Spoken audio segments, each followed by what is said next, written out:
I've got to ask you about Aaron Ramsey. Personally, I'm a big fan of him. I think it's really sad that he's going.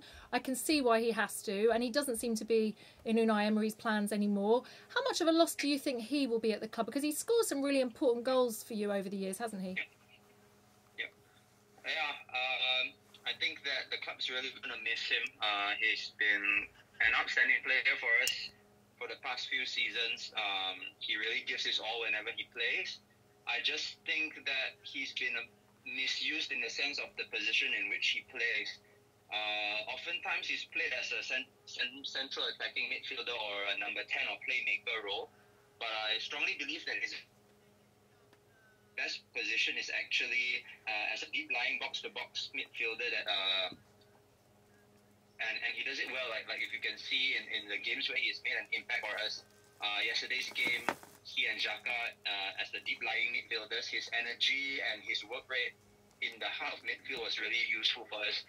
So you can see he really nullified Bar and Fred and I think that throughout his career with Arsenal, he's often been played a bit too high up the pitch. I think he, as a deep-lying midfielder, as he did for Wales when they reached the semis of the Euros.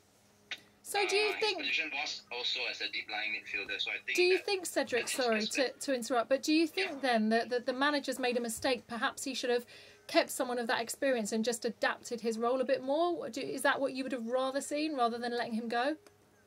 Yeah, definitely. I still think Ramsey's one of the best when he plays in that position. But it's unfortunate. But I'm very happy for him because he's been nothing but loyal to the club. I like the fact that he's leaving to another country to play instead of joining a rival, some players.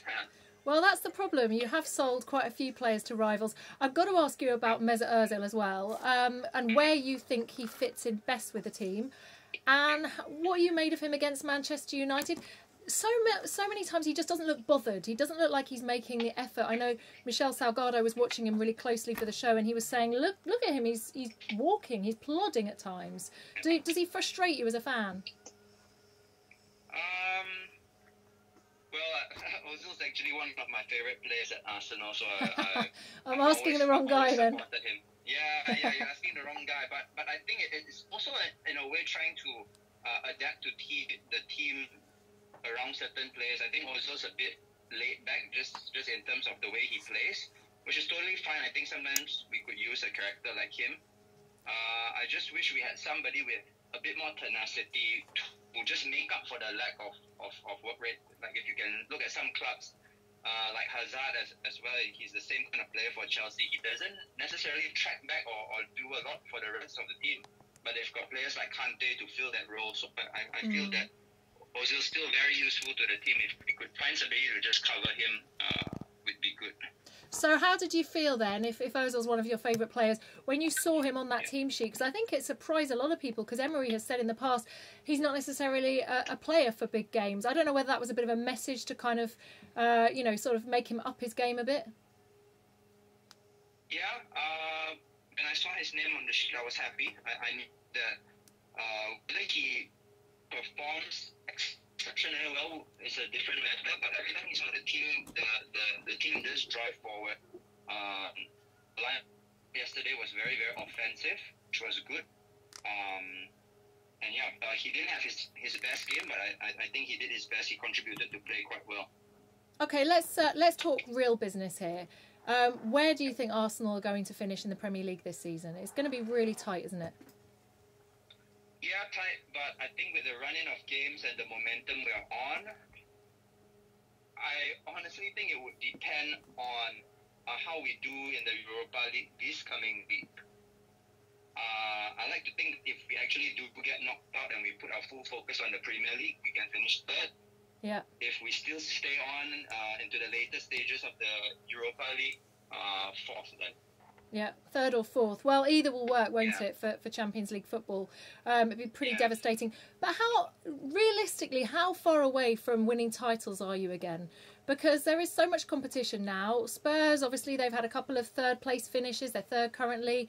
They had a second-place finish as well. And everyone's strengthening season in, season out. So how soon can you really, really be challenging for the title? don't see it quite yet, just because of the way football has evolved into partly being a money game, and we've got a lot of rich clubs in the Premier League. Not to say that Arsenal isn't rich, but I think the way that it's been set up with the owner not committing fully to investing in the club, we've got certain transfer budgets and restrictions, so it's a bit hard. I think that if you're going to compete with the likes of City or Liverpool, you've got to spend a certain amount of money, but I think as Arsenal fans, we don't. Doesn't really that bother see you budget. though? Doesn't that anger you because you're so close, but you're so far? Yeah, it's frustrating, but I don't see much of what we can do. There will always, but regardless of that, there will always be a hope. The ball is round, so anything could happen. Look at Leicester City and what they achieved. So yeah, I think at the start of every season, you can't help but be optimistic and just hope for the best. Yeah, but how much would it kill you if Spurs end up winning it before you do? That's not going to happen, so we don't even have to discuss it. Okay, brilliant.